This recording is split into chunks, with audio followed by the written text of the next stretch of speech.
Just realized I was remiss in not getting to our junior hockey report, so remind me later, but it's for the Mad Greek Eatery. Are you craving the famous Greek ribs everybody's talking about? Get yours today at the Mad Greek Eatery. But hey, we're not going to make this guy wait any long. Jeff Reinebold, I was going to read off your football resume, but we only got 2 hours, Coach. So I'm going to jump right to this. I'm going to write to this. For your legions of fans, of which I'm the marshal of that parade, give them an update on your life, please. Well, right now, Rod, I'm trying to thaw out from 12 days in Ottawa in January. It was brutally cold. We went up for meetings, and uh, Ryan got the staff together for the first time, and we started to delve into free agency and the draft and all of those kinds of things. So it's really fun, being back in the CFL and putting a new team together in Ottawa.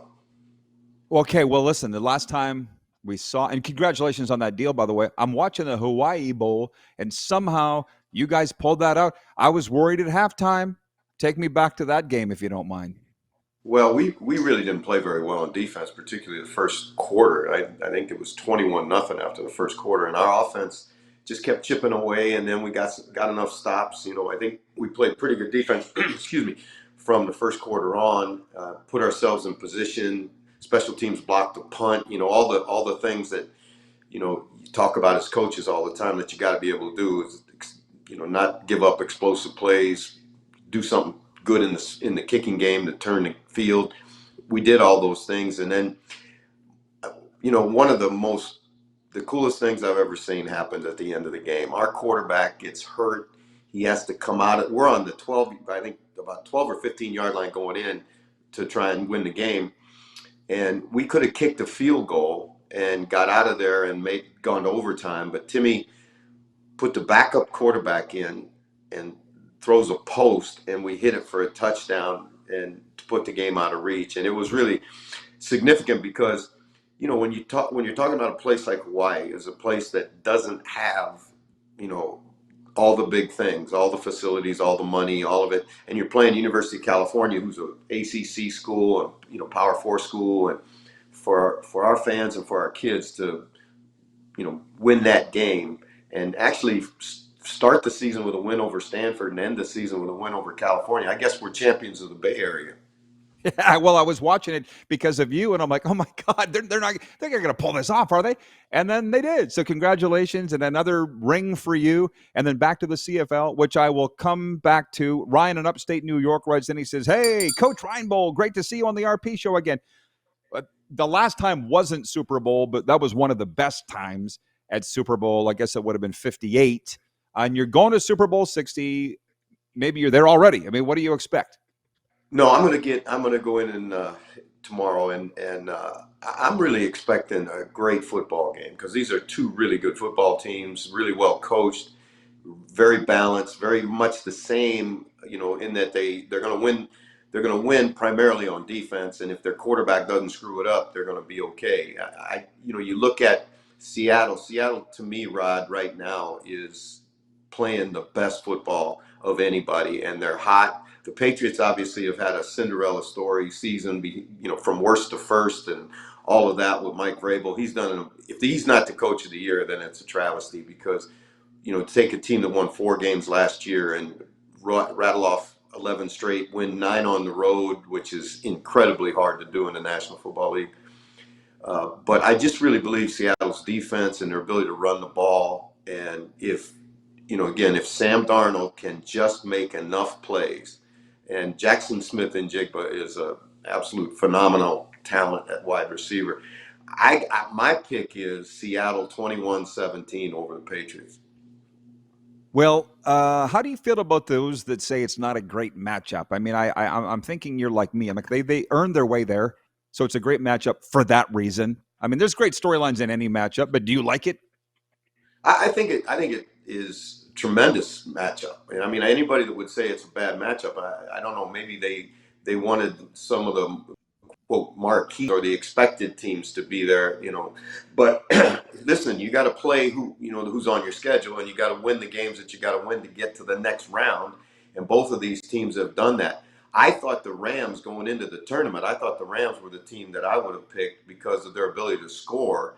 But again, Seattle just hung in there with them, and as good teams do, they're resilient and made a few plays at the end, and their best players made plays when they had to make them. It's been a few people I've heard say it's not a great matchup, but part of it was in the press box at the outdoor hockey game in Tampa Bay the other night, which was played in the football stadium. But the media. I'm not sure. Are you How media, in the Jeff? world? Are you? Wait a second. Wait a second. How in the world do you play an outdoor hockey game in Tampa Bay? Well, it got freezing. Believe it or not, it got to -5 Celsius that day, 22 Fahrenheit. Oh my God, it was hilarious watching the Floridians almost die. But we put artificial ice on the field in Raymond James Stadium, and it was the greatest outdoor game ever. So it was That's fantastic. awesome. But I get a kick out of you and Barker. You don't seem to mind being a media guy, but Barker's like, I'm not a media guy. Well, I'm sorry, but TSN's paying you. So for a couple of years, you were. So you don't seem to mind it as much as JB. No, I enjoy it. Rod, this is going to be a real thrill for me this week. This I think is the 18th Super Bowl that I've covered. This one's going to be really unique because I got a call from the people at Virgin Media, and they asked me. They were putting together a package a deal to bring the Super Bowl live to Ireland for the first time ever. And football has exploded over there with the Steelers having marketing rights to Ireland, and they played a game in Dublin that had 80,000 people at the game, and it was just a phenomenal event. And so now that's dovetailed into a broadcast of the game live back to Ireland, and it'll be the first one, and I'm going to be a part of that. So it's going to be a special Super Bowl. Oh, that's awesome for you. Congratulations. Well, before I go any further, I told you your adoring fans want to talk to you, and I can't get in their way. Coach Matt DeBuck, who I believe you had in Winnipeg, has written in. He's Oh watching here in man. he's right. He's watching here in Fort Lauderdale, or he's close by me. He says, "How much longer does Coach want to coach? Does he know Luke Wilson and hook him?" His son just signed as the long snapper with the Longhorns, by the way, in Sarkeesian. He says, "Great to see you back in the CFL. Good luck, Coach." Hey, I appreciate that. Hey, you know what's interesting, Rod? That group of guys in Winnipeg that we had, Matt was one of them, and was I think he was Toronto's first round draft choice. I think out of Texas Tech, and then we picked him up, and he played really well for us. But I don't know if you knew this as a hockey guy, Rod. Joe Fleming, who was one of our defensive linemen, and then went on to Calgary, and I think was the CFL Defensive Player of the Year one year. His son plays for the Golden Knights in Las Vegas. What? We got I did we've not got know that. famous we've got famous sons all over the place. So you'll have to if the Knights come into Fort Lauderdale, you'll have to go see Joe's son. Oh wow! The bloodlines. Right? Joe Fleming was, as they say, a bitch. I would hope he's in the Hall of Fame. He should be in the Hall of Fame. Which, speaking of the Hall of Fame, our poll question is: do you feel bad for Belichick and Kraft that they're not first ballot Hall of Famers? I said yes, but how do you feel?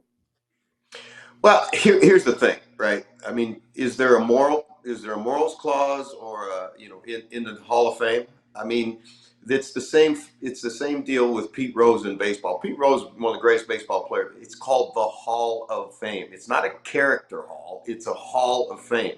And Belichick, having won as many Super Bowls as he has, and Kraft with what they've done with that organization. Because remember now, when Kraft bought that thing, New England was not exactly the preeminent power in the AFC East. So what they have done is phenomenal, and they certainly deserve to be in the Hall. Now, if you want to say that they're not in the Hall for off the field reasons or Spygate or character, I just don't buy into that, because if you think, I mean, if you're naive enough to think that Bill Belichick is the first coach that was spying on an opponent or, filming signals or any of the other things, deflating the balls or adjusting the ball, you really got to shake your head a little bit, because, hey, there's an old saying that I think it was credited to Al Davis: if you ain't cheating, you ain't trying.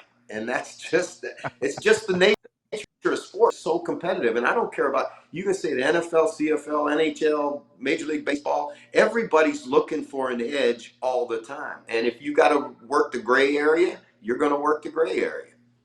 Well, maybe Belichick wasn't good at it. I don't know. Like, here's one. I'll flip it back to you.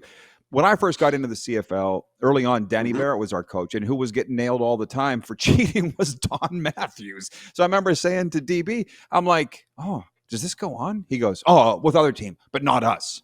I'm like, even then, I'm like, I feel like everybody would say that they're, oh, everybody else is cheating, but not us. Maybe Belichick just wasn't good at it.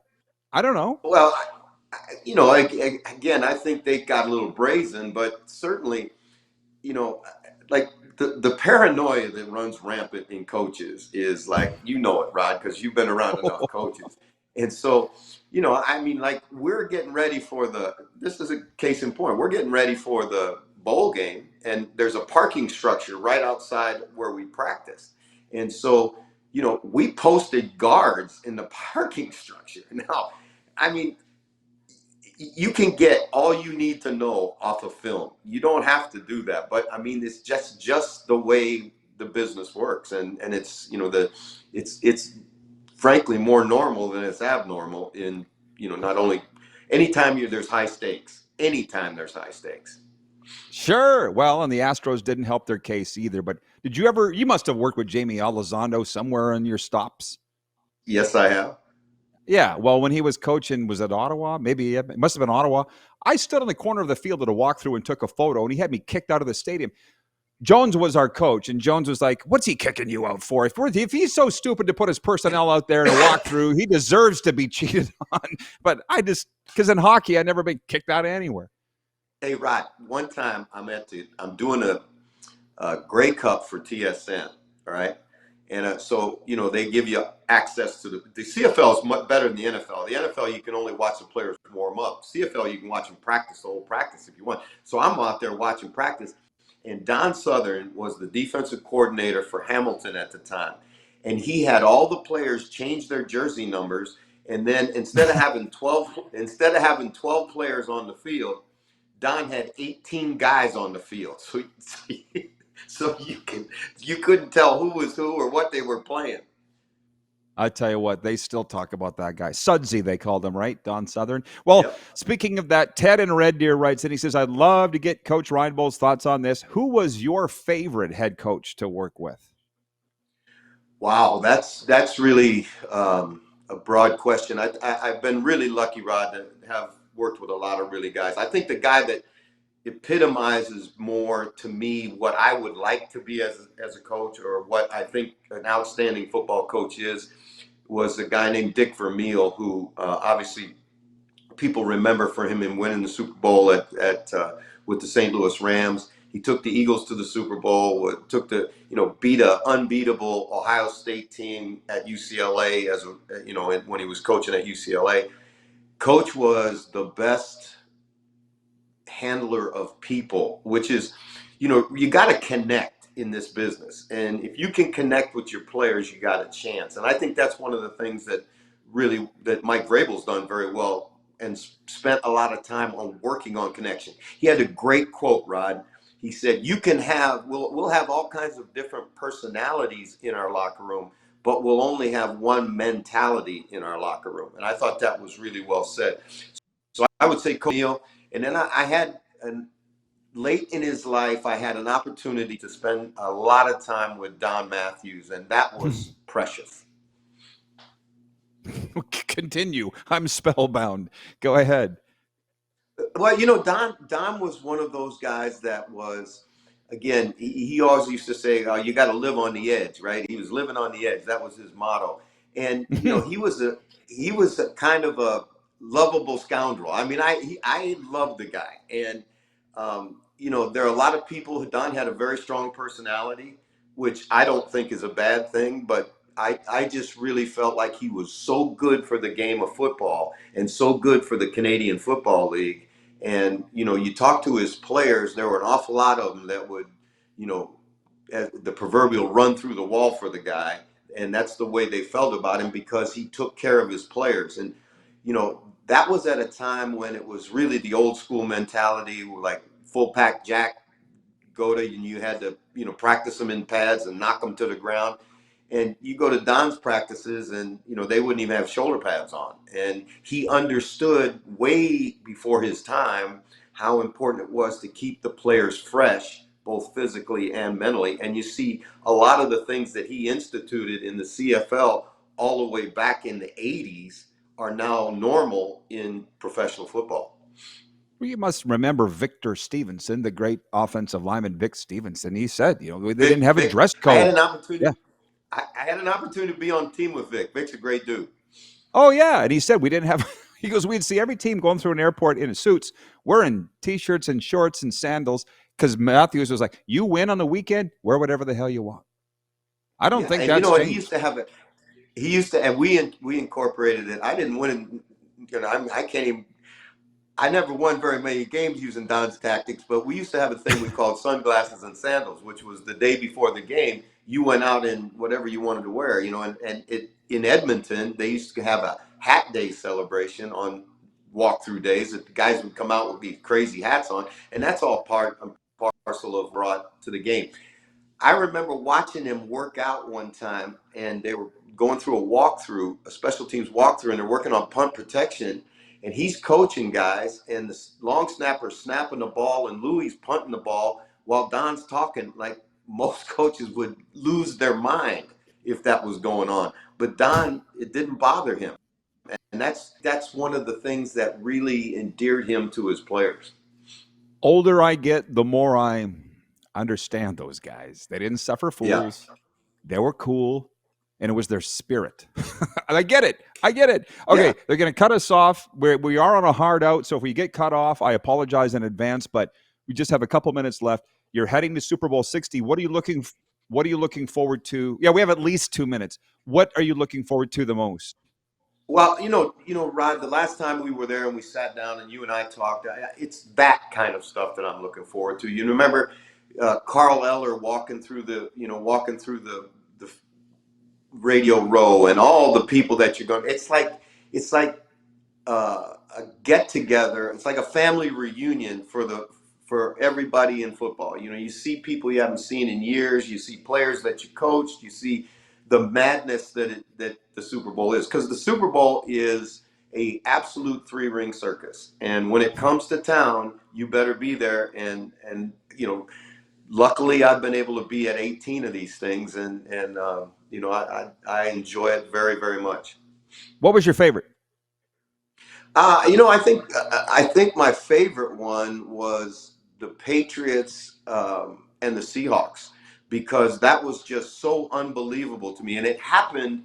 Our booth was right over where Malcolm Butler picked that ball off, and it was just shock in the stadium and shock on the sidelines, and to watch the reaction of the Seattle team as they just, I mean, it was mayhem. And then Tom Brady jumping up and down like he was a 6-year-old kid at a little league game when he hit his first home run. I mean, it was really, really incredible.